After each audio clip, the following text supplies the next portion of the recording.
Welcome to my YouTube channel. SSLC biology പരീക്ഷയിൽ ചോദിക്കാൻ സാധ്യതയുള്ള ഇമ്പോർട്ടൻറ്റ് ചോദ്യങ്ങളാണ് നമ്മൾ ഡിസ്കസ് ചെയ്തുകൊണ്ടിരിക്കുന്നത്. അതിൽ പ്രധാനപ്പെട്ട കുറച്ച് ക്വസ്റ്റ്യൻസ് നമുക്ക് ഡിസ്കസ് ചെയ്തു പോകാം. നമ്മൾ പഠിച്ചതുമായിട്ട് നമ്മൾ മെയിൻ ചാനലിൽ ഇട്ടേക്കുന്ന വീഡിയോയുമായി ബന്ധപ്പെട്ട കുറച്ച് ക്വസ്റ്റ്യൻസ് ആണ് നമ്മൾ ഡിസ്കസ് ചെയ്യുന്നത്. നമുക്ക് ഇത് ഒന്ന് നോക്കിയിട്ട് എന്തായാലും പരീക്ഷയ്ക്ക് പോവാം. ഓക്കെ, ടെക്സ്റ്റ് ബുക്കിലെ തന്നെ ഒരു ചോദ്യമാണ്. റീകോമ്പിനൻ്റ് DNA ടെക്നോളജിയുമായി ബന്ധപ്പെട്ട് ചുവടെ നൽകിയിരിക്കുന്ന പ്രസ്താവനകളിൽ ശരിയേത്? ഒന്നാമത്തെ പ്രസ്താവന, ഒരു ജീവിയുടെ DNA മുറിക്കാൻ റെസ്ട്രിക്ഷൻ എൻസൈമുകൾ ഉപയോഗിക്കുന്നു. 2, ലിഗേസ് എൻസൈം മുറിച്ച DNA കഷ്ണങ്ങളെ തമ്മിൽ ബന്ധിപ്പിക്കുന്നു.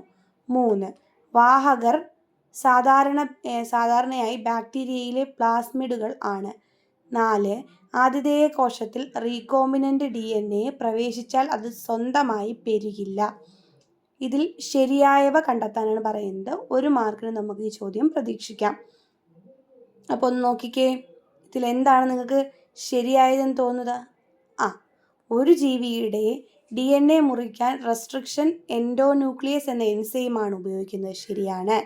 2, ലിഗേസ് എന്ന എൻസൈം മുറിച്ച DNA കഷ്ണങ്ങളെ തമ്മിൽ ബന്ധിപ്പിക്കുന്നു. അതും ശരിയാണ്. ജനിതക പശയാണ് ലിഗേസ് എന്ന എൻസൈം.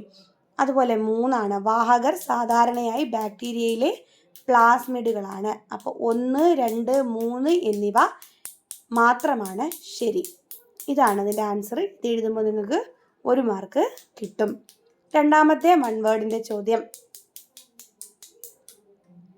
ABC എന്നിവ തിരിച്ചറിഞ്ഞ് ശരിയായ ഓപ്ഷൻ തിരഞ്ഞെടുക്കുക.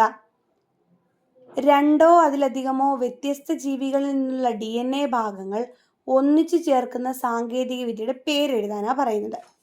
അതേതാണെന്ന് എഴുതണം. B, DNAയിൽ ജീനുകളുടെ സ്ഥാനം കണ്ടെത്തുന്ന സാങ്കേതിക വിദ്യയുടെ പേര്. C, DNAയിലെ ന്യൂക്ലിയോടൈഡുകളുടെ ക്രമീകരണം വിശകലനം ചെയ്ത് വ്യക്തികളെ തിരിച്ചറിയാൻ ഉപയോഗിക്കുന്ന സാങ്കേതിക വിദ്യ ഏത്? ഇവിടെ ഓപ്ഷൻസ് തന്നിട്ടുണ്ട്. ABC കറക്റ്റ് ഓർഡറിൽ ആൻസർ കിട്ടണം. 2 അതിലധികമോ വ്യത്യസ്ത ജീനുകളിൽ നിന്നുള്ള DNA ഭാഗങ്ങൾ ഒന്നിച്ചു ചേർക്കുന്ന സാങ്കേതിക വിദ്യയുടെ പേരെന്താണ്? അതാണ് recombinant DNA technology. Recombinant DNA technology. എങ്കിൽ B എന്താണ്? DNAയിൽ ജീനുകളുടെ സ്ഥാനം കണ്ടെത്തുന്ന സാങ്കേതിക വിദ്യ. അതിൻ്റെ പേരാണ് ജീൻ മാപ്പിംഗ്. സ്ഥാനം കണ്ടെത്തുക എന്ന് വെച്ചാൽ ജീൻ മാപ്പിംഗ്. അപ്പോൾ അതുപോലെ തന്നെ മൂന്നാമത് എന്താണ്? DNAയിലെ ന്യൂക്ലിയോടൈഡുകളുടെ ക്രമീകരണം വിശകലനം ചെയ്ത് വ്യക്തികളെ തിരിച്ചറിയാൻ ഉപയോഗിക്കുന്ന സാങ്കേതിക വിദ്യയുടെ പേരെന്താണ്? Finger printing. DNA finger printing. കിട്ടിയോ?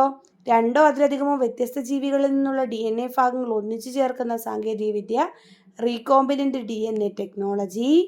DNAയിൽ ജീനുകളുടെ സ്ഥാനം കണ്ടെത്തുന്ന സാങ്കേതിക വിദ്യ ജീൻ മാപ്പിംഗ്. DNAയിലെ ന്യൂക്ലിയോടൈഡുകളുടെ ക്രമീകരണം വിശകലനം ചെയ്ത് വ്യക്തികളെ തിരിച്ചറിയാൻ ഉപയോഗിക്കുന്ന സാങ്കേതിക വിദ്യ DNA ഫിംഗർ പ്രിൻറ്റിംഗ്. ഇതാണ് നമ്മൾ 1 മാർക്കിൽ നമ്മൾ പ്രതീക്ഷിക്കുന്ന ചോദ്യങ്ങൾ, ഈ ചാപ്റ്ററിൽ നിന്നുള്ള ചോദ്യങ്ങൾ. Okay, thank you.